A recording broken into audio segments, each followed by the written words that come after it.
今夜もまた誰かの記憶が語り始める。寝る前怪談。これは17年前の高校3年の冬の出来事です。あまりに多くの記憶が失われている中で、この17年間、わずかに残った記憶を頼りに残し続けてきたメモを読みながら書いたので、細かい部分や会話などは勝手に補足や修正をしていますが、できるだけ誇張はせずに書いていきます。私の住んでいた故郷はすごく田舎でした。思い出す限り、田んぼや山に囲まれた地域で、遊ぶ場所といえば、原付バイクを1時間ほど飛ばして市外に出てカラオケくらいしかなかったように思います。そんな片田舎の地域に1991年、突如某新興宗教施設が建設されたのです。建設予定計画の段階で地元住民の猛反発が起こり、私の親もたびたび反対集会に出席していたような気がします。市長や県知事に嘆願書を提出したり、地元メディアに訴えかけようとしたらしいのですが、宗教団体側がある条件を提示し、建設が強行されたそうです。条件については、地元でも様々な憶測や噂が飛び交いましたが、おそらく過疎化が進む市に多額の寄付金を寄与することで、自治体が住民の声を見て見ぬふりをしたという説が濃厚でした。宗教施設は私たちが住んでいる地域の端に建てられましたが、その敷地面積は東京ドームに換算すると2、3個分程度の広さだったと思います。過疎化が進む片田舎の土地は安かったのでしょう。高校2年の秋頃に施設が完成し、親や学校の担任からは、あそこには近づくな、あそこの信者には関わるなと言われていました。私たちはクラスの同級生8人くらいで見に行ったのですが、周りが全て高い壁で囲われ、正面には巨大な門があり、門の両端の上の部分に恐ろしい顔をした般若みたいなものが彫られていました。それを見た同級生たちは、やばい、悪魔教じゃ悪魔教じゃ、と楽しそうに騒いでいましたが、そういう経緯から、学校ではあの宗教を悪魔教や般若団体などとわけのわからないあだ名で呼ぶようになりました。たまに暇な時などは同級生ら数人で好奇心と興味と暇つぶしに施設周辺を自転車でぐるぐるしていましたが、不思議なことに信者や関係者を見たことは一度もありませんでした。あまりに人の気配がなく、特に問題も起きなかったので、次第に皆の関心も薄れていきました。高校3年になり、宗教施設のことは話題にもならなくなっていたのですが、今思えばあの頃の寮の様子は少しおかしかった。時々授業中にぼーっと宙を見つめていたり、ノートの隅に奇妙な幾何学模様のようなものを描いていたりした。あれがあの施設の門にあった紋像に似ていたと気づいたのは全てが終わった後だ。ある日、その同級生の寮があそこに肝試しに行かんかと言い始めました。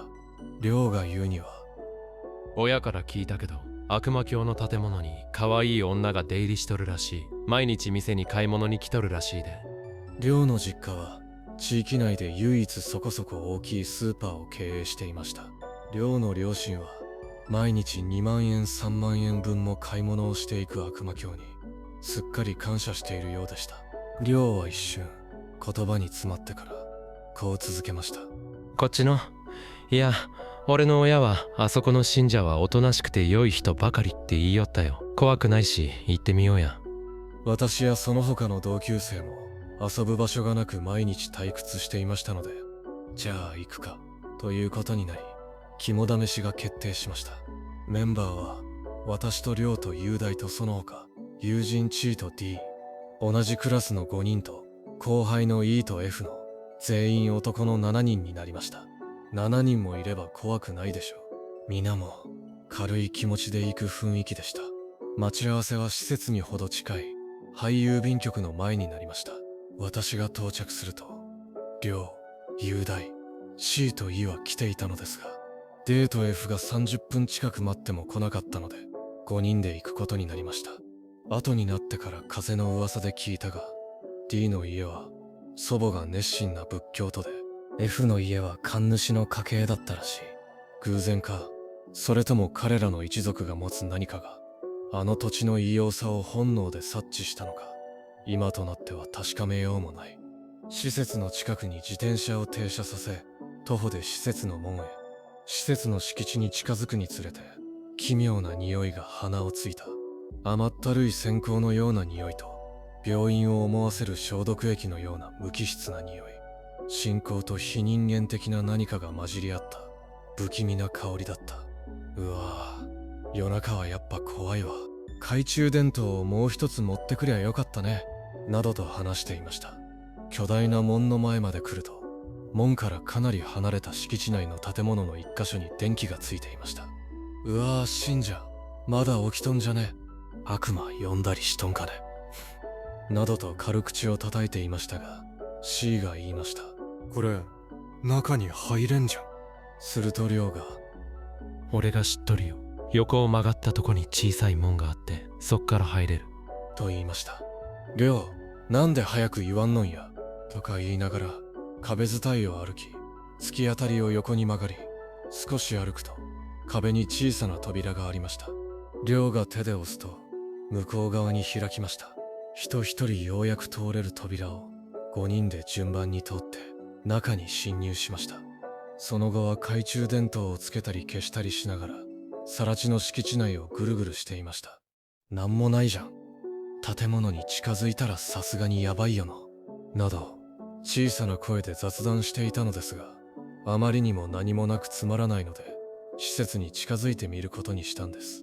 敷地内は正面の門からは、長々とした100メートルくらいの完全な更地で、その先に大きな施設が3棟並んでいました。よく覚えていませんが、とても奇妙な外観をしたデザインの建物でした。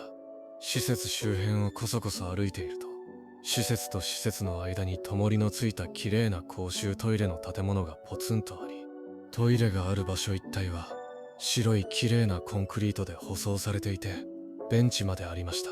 亮がちょっと休憩しようやと言い出し、周りの同級生らは、はあ、見つかったらさすがにやばいだろ、さっさと一周して帰ろうやと言いました。私も、見つかったら警察呼ばれるかもしれんし、卒業まであと少しじゃし、問題を起こしたらやばい。はよう帰ろうや、と言いました。しかし亮はベンチに座ると、タバコを吸い始めました。じゃあ一服だけして帰るか。ということで、全員でその場に座ってタバコを吸いました。すると、亮が、俺、ちょっとトイレ行ってくるわと、その公衆トイレの中に入っていきました。雄大や C は、あいつ勝手に入った建物のトイレで、よくしょんべんなんか出せるな。うんこなら悪魔に呪われるんじゃないか。とか冗談を言いながらタバコを吸っていたんですが、しばらくすると亮が、トイレの中から、おい、ちょっと来て、面白いもんがあるよ、と小さな声で言いました。ぞろぞろと言ってみると、亮は、ほら、ここなんだと思う、と便所の個室を指さしました。雄大がトイレじゃんと言うと、ドア開けてみてよと言い、雄大がなんやと言いながら扉を開けました。扉を開けてみると、なぜか中には、地下に降りる階段がありました。亮は、おかしいじゃろ。便器と並んで、ここだけ階段なんよと言いました。いよいよこの状況がおかしなことに気づきました。第一、亮の言動がずっと不可解でした。亮が急に肝試しを提案したこと、横の扉の位置を把握していたこと、トイレの扉をわざわざ開いたことなどです。私は亮に、お前まさかここでうんこするつもりだったんと聞きました。亮は、いや、うん、そうじゃ、と曖昧に答えた後、ちょっと降りてみんか、と皆に聞き始めました。私は当然断りました。お前おかしなこと言うなや。はよ帰ろう。ここでぐずぐずしよったら見つかるじゃろ。と言うと、はは、お前怖いんじゃろ？ちょっと降りるだけなのに怖いんじゃろ？と馬鹿にした感じで言い出しました。私はこれは亮の挑発だと思いました。下に誘導しようとしているとしか思えなかったのです。雄大も、わしもいかんわ。帰ろうで、と言ってくれたのですが、他の二人はなんか面白そう。ちょっとだけ降りようかみたいな感じで、亮に同調したのです。亮は、お前らは勇気あるの、とか言いながら、私や雄大をさらに挑発していましたが、雄大は、わしいかんで、勝手に行けや、と吐き捨てるように言いました。亮はならまず3人で降りるわ。お前らはとりあえずここで待っといてや、と言いました。そして3人は下へと降りていったのです。私と雄大の2人は、トイレの外に当てず、中で待っていました。トイレの周辺は施設に挟まれた形で、窓も多数あったため、どこの窓から見つかるかわからないと思い、トイレ内で待機していました。おい、亮ってなんか変じゃないか？今日の亮はおかしい。なんか最初っから俺らをここに連れてきたみたいな感じがする。わしもそう思いよった。その後は雄大と一緒に、今夜のことや見つかってしまった時の対処法などを話していました。5分近く経った頃、ちょっと遅くないか、と私も雄大もイライラし始めました。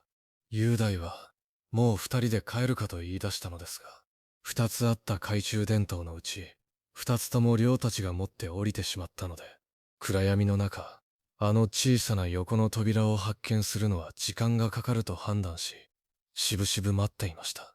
すると、遠くの方から足音が聞こえてきたんです。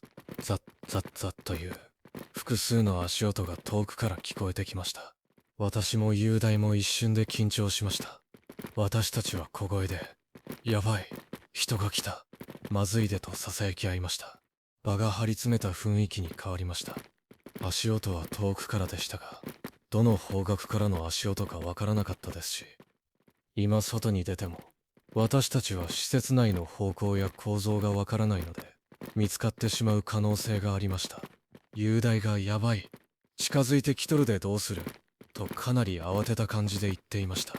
私も内心は心臓がバクバクしながら、こっちに来るとは限らんし、来そうなら隠れようと言いました。しかし、確実に足音は、私たちのいるトイレに近づいてきていました。その時、雄大がいきなり階段ではない、他の大便の個室の扉に手をかけました。しかし開きません。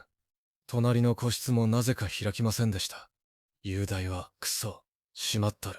ああ、クソ、と小さな声で叫びました。足音はおそらく15メートルくらいまで近づいてきています。直感的ですが、私はその時、足音の連中は間違いなくトイレに来ると確信していました。雄大もきっと同じ予感がしていたのだと思います。私も雄大もじっと立ち尽くしたままでした。雄大は、仕方ないわ、降りよう、と言い出しました。私は、マジで、と返事をしました。あの得体の知れない階段を降りるのは、すごく嫌でしたが、トイレ内にはもはや隠れる場所もなく、走り出したところで、暗闇の中でしかも場所がよくわからないので、捕まるだろうと思いました。深夜の宗教施設という特殊な状況下で、判断力も鈍っていたのかもしれません。足音がもうすぐトイレ付近に差し掛かる中、私と雄大は、個室の扉を開き、足音を忍ばせながら、下への階段を降りました。階段を降りた瞬間、カビ臭さの奥に、雨の日の鉄のような血の匂いに似たものを感じた。階段はコンクリート造りの階段で、長い階段なのかと思っていましたが、意外にも10段くらいで下に着きました。真っ暗闇なので何も見えないのですが、前を歩いていた雄大が、降りた突き当たりの目の前にあったのだろう。扉を開きました。中には部屋がありました。部屋の天井には、オレンジ色の豆電球がいくつかぶら下がり、部屋全体は淡いオレンジ色に包まれていました。私と雄大はその部屋に入ると、扉をそっと静かに閉めました。部屋を見渡すと、15畳くらいよく覚えていませんの。何もないコンクリート造りの部屋で、真ん中には大きく円状のものがぶら下がっていました。そしてその円状のもの、丸穴からは、ごく低いモーター音のようなものが聞こえた。ブーンという地鳴りのような響きが、部屋全体の空気をビリビリと振動させているのを肌で感じた。説明しにくいですが、巨大な鉄製のフラフープみたいなものが縦にぶら下がっている感じです。そのフラフープは部屋の両隅の壁につくくらい巨大なものでした。私と雄大はそんなのを気にせずに扉の前で硬直していましたが、私が「亮たちはおらんじゃん」と小さな声で言うと、雄大はわからんわからんと引きつった表情で言っていました。そして私たちが聞いていた足音が予感通りトイレの中に入ってきたのが分かりました。真上から足音がコンクリートを伝って響いてきました。その足音は3人4人くらい。私たちはじっと動けないまま扉の前で立ち尽くしていました。何やらブツブツ話し声が聞こえてきましたが、内容まで聞き取れません。話し合うような声に聞こえましたし、それぞれが何かをブツブツつぶやいているようにも聞こえました。雄大は下をうつむいたまま目を閉じていました。どのくらい時間が経ったのか分かりません。私は何か楽しいことを思い出そうとして、当時流行っていたお笑い番組爆笑プレステージを必死に思い出していました。いつの間にかトイレ内のブツブツつぶやく声は3、4人から10人くらいに増えていることに気づきました。上にいる連中は私たちがここに隠れていることを知っているのではと思いました。怖くてガタガタ震えてきました。ブツブツブツブツと気味の悪い話し声に気が遠くなりそうでした。突然ブツブツつぶやく声が消えると、ガタンと扉が2つ連続して開く音が聞こえた後、さらにガタンと音がしました。そのガタンはトイレの個室を開く音だとすぐに分かり、鳥肌が立ちました。他の個室には最初から人が入っていたんじゃないか。私と同じように雄大がその可能性に気づいたのかどうかは分かりませんが、さっきは鍵が閉まっていたのですから、外から開けたのではなく、個室から誰かが出てきたんだと思ったのです。そして階段を降りる足音が聞こえてきました。限界でした。階段を降りきるまで15秒とかからないでしょう。私は雄大の腕をぎゅっと掴みました。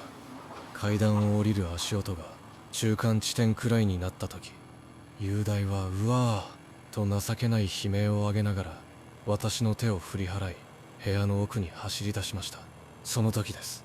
雄大があの丸い輪をぴょんとジャンプした瞬間、一瞬で雄大の姿がなくなったのです。私はただただ唖然としました。フラフープ状の丸い輪の向こう側に飛び越えるはずなのに、雄大が忽然と姿を消してしまったことに、恐怖よりも放心状態になりました。私は扉から少し離れ、扉とフラフープの間に立っていました。謝ろうと思いました。すみません。勝手に入ってしまいました。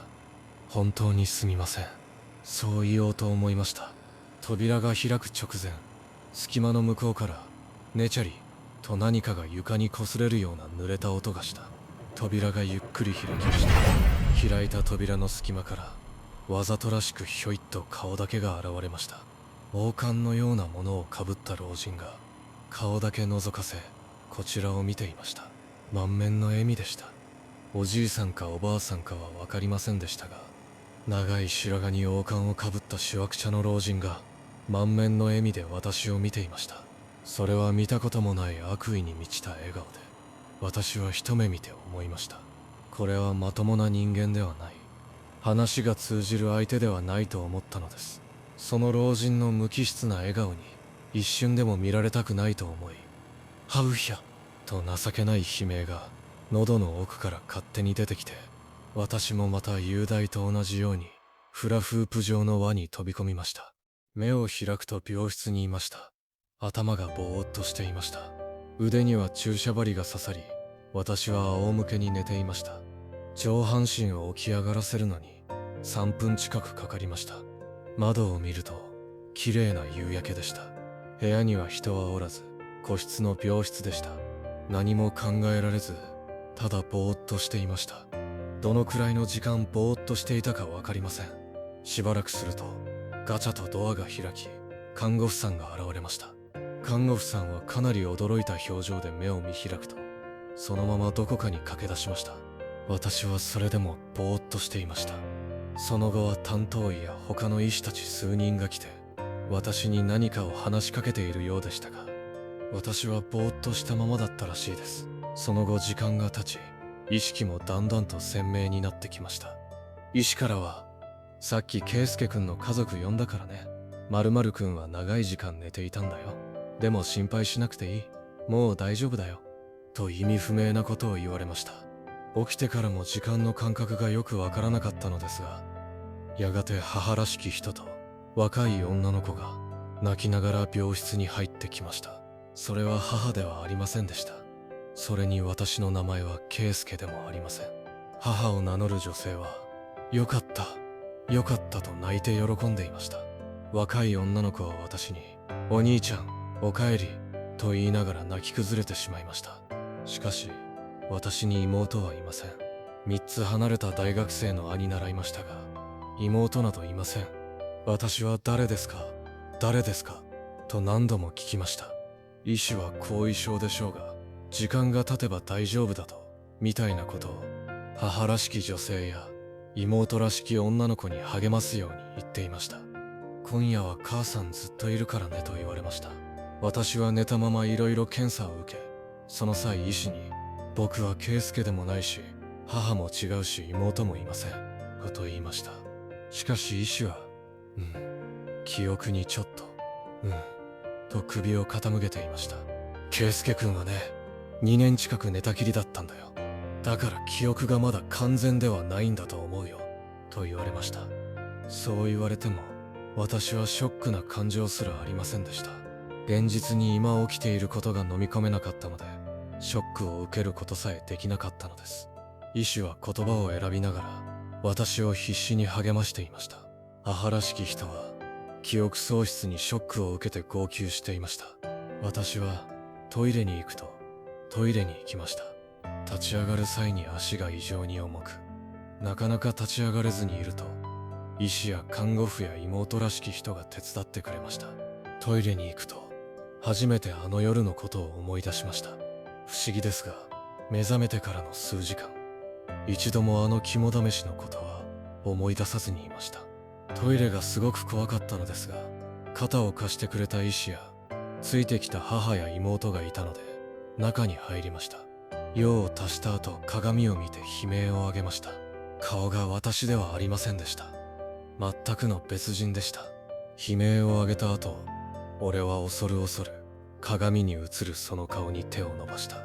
鏡の中の男が自分と全く同じ動きでその頬に触れる。指先に感じる肉の感触は確かにあるのに、脳がこれは自分ではないと激しく拒絶反応を起こす。その手ですら本当に自分のものなのかわからなくなっていた。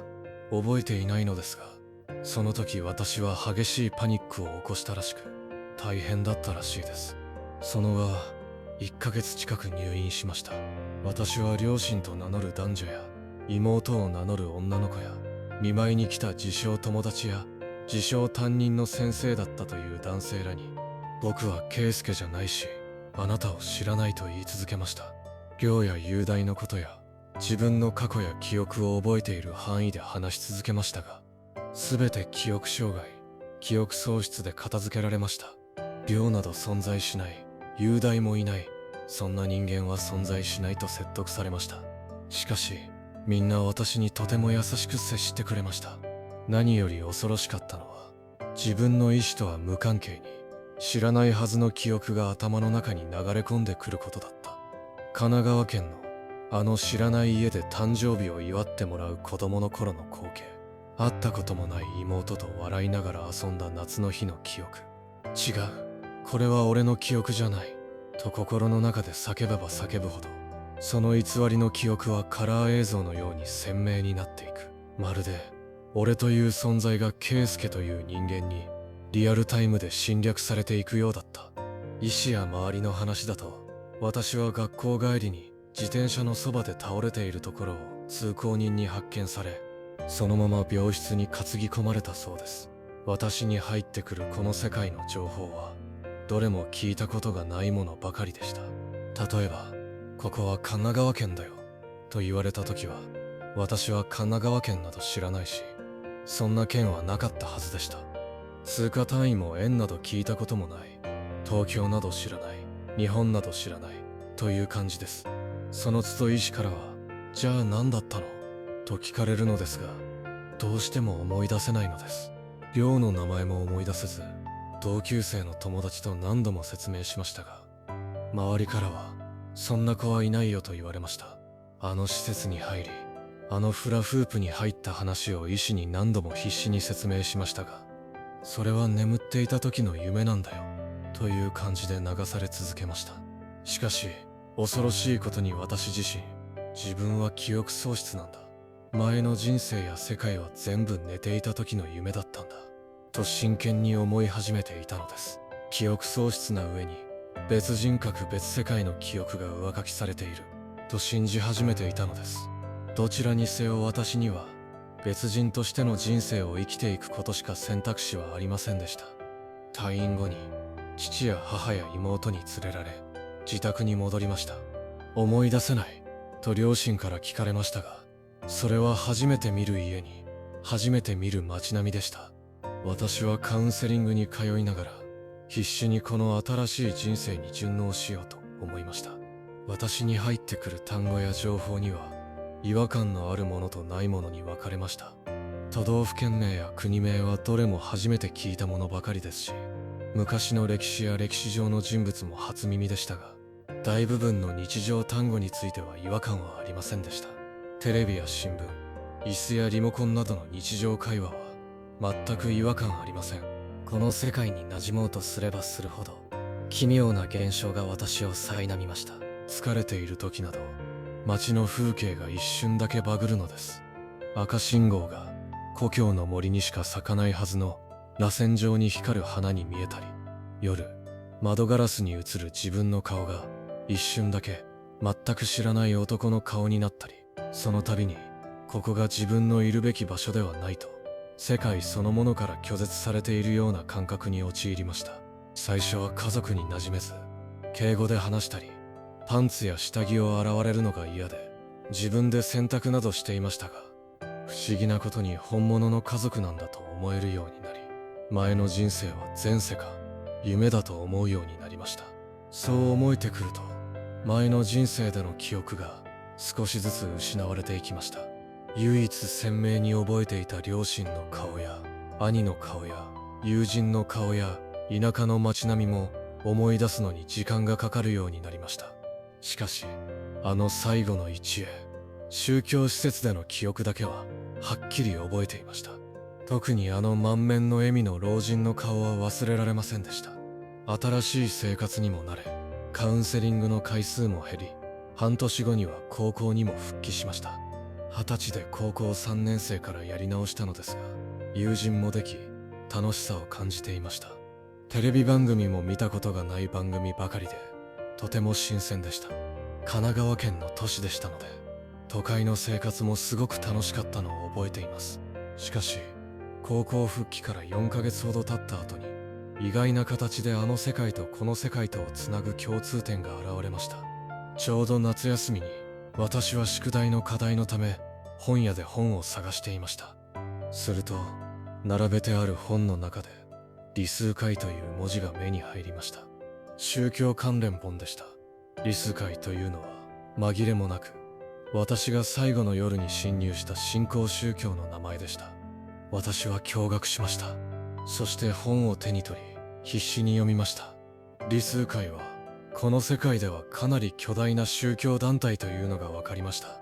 私のいた世界では名前も聞いたことがない無名の新興宗教団体だったのに、こちらでは世界的な宗教団体だったのです。その教義を読み進めるうちに私はある一節に釘付けになりました。汚れた器を捨て新しき杯を満たすべし。二つの果樹園より熟れた果実のみを収穫せよ。意味不明な比喩でしたが、その言葉があの丸穴と二つの世界を指しているとしか思えませんでした。それから私はその宗教の関連本を何冊も買い読み漁りましたが、それは意味がない行為でした。読んだからといって何も変わりません。戻れるわけでもなければ誰かに私の過去を証明できるような事実でもありません。周りに話したところで、それは意識がなかった時に理数会が夢に出てきただけだと言われるだろうと思ったからです。それに親切にしてくれる新しい家族や友人たちに迷惑や心配をかけたくなかったのです。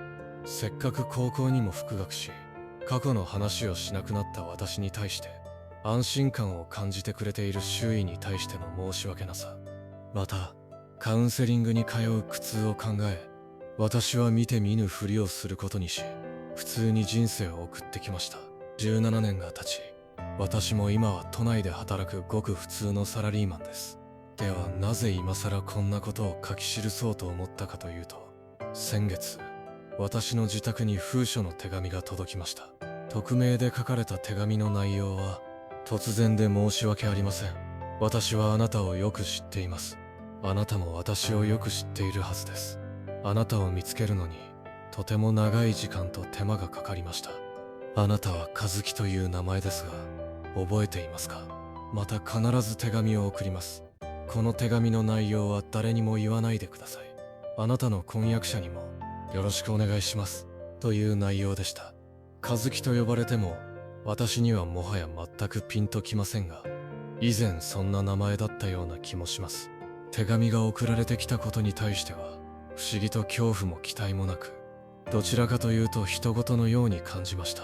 そしてその手紙の相手は先週2通目を送ってきました。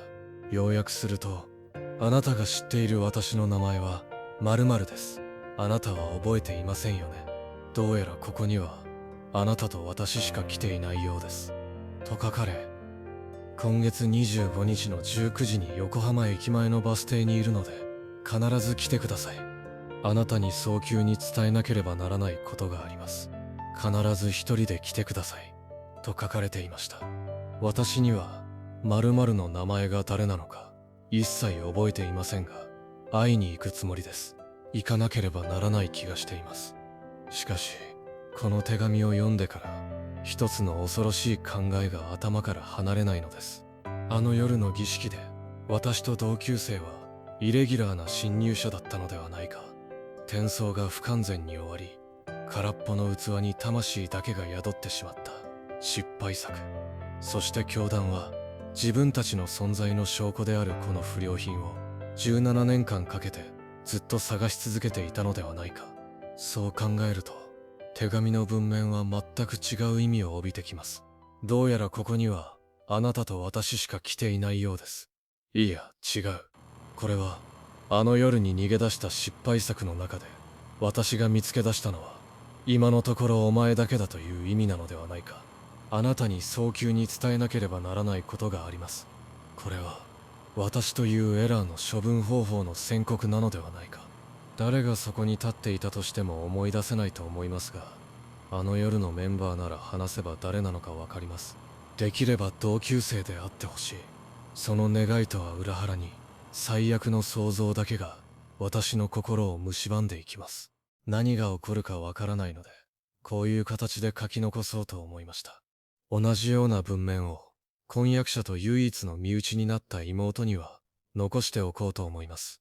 長々と読んでいただいてありがとうございました。最後までご視聴いただきありがとうございます。少し怖い思いをさせてしまいましたでしょうか。もしよろしければ応援いただけると励みになります。それではおやすみなさい。どうか良い夢を